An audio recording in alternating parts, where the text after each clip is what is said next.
I've decided to walk through the depths of the Department of Monsters and Anomalies, which has existed for 6 months.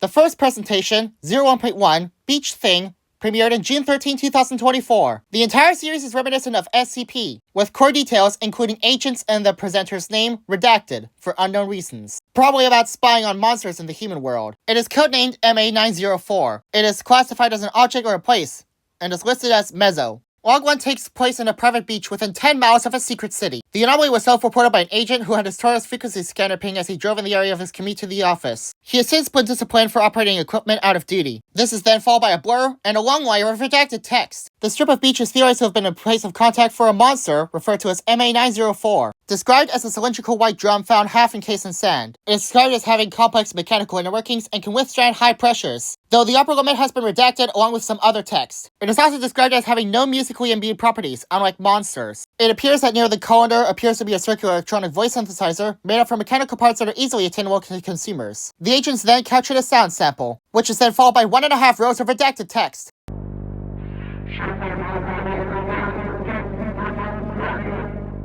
The audio appears to have been a heavily distorted nebulab.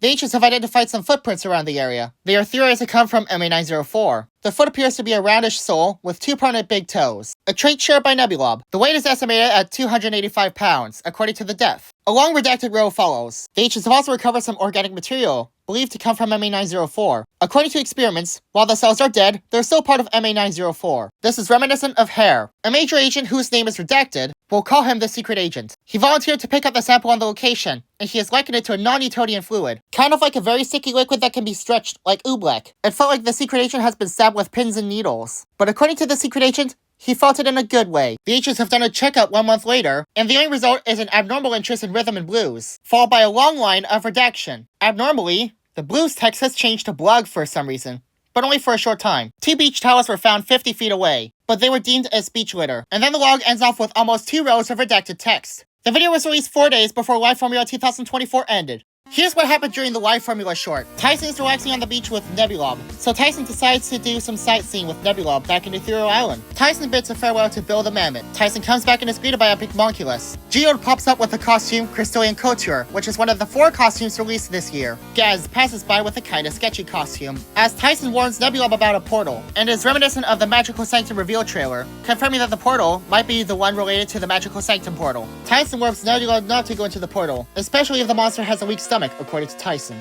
Tyson looks through the telescope, and blocking the way is Epic Nebulab. This monster was not released until the following week. Tyson asks Nebulab to move out of the way, but decides to go into the next, and gives up. Then they go on to the Blueprint Workshop, which is the last decoration showcased in this short. The others were by order of appearance: Graven Gaz, Teleportal, and Verse-Gazing Telescope. Tyson makes a pun, but Monculus leaves. Tyson discovers a notebook journal Diotang. He attempts to analyze it, but it gets contacted by another monster handler. They want him to go to the BBB HQ, short for Big Blue Bubble headquarters. He teleports to one of the monster handlers. They then go to the book, but the analysis is not shown, and Tyson believes it's from a Colossal. An analysis video known as Monster Concepts was also released later. Before Wobbox took on his recognizable design that we all know and love today, Wobbox was initially conceptualized to have different forms for every island, just like the Scratch Lyrics concept, and Epic Wobbox. The Wobbox profile picture was derived from a late concept art of Wobbox, and not the endgame Wobbox. This concept art arose after the island variation idea was scrapped. To fit in with the Earth element, Cybot was initially designed to have rocket thrusters and wings, a trait which later passed down to Rare Cybot.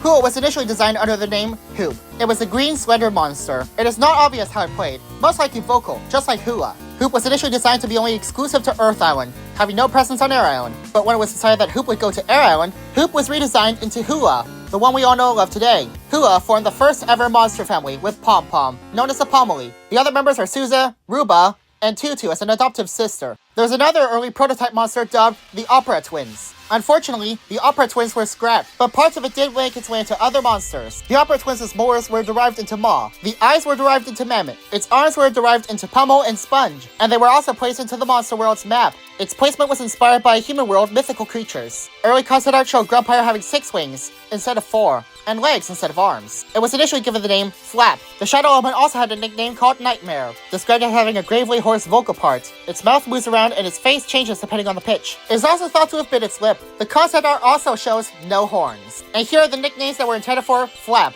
Another intended name was Goth, one of the original nicknames. And some concepts did make their way into the Garden Goth costume. There's a lot more stuff that wasn't colored, including the fish monster that evolved into Mammoth. In the start of the short, we saw rare trouble on the beach. 2 more monsters arrived, and they were seen in the last month of the mythical short.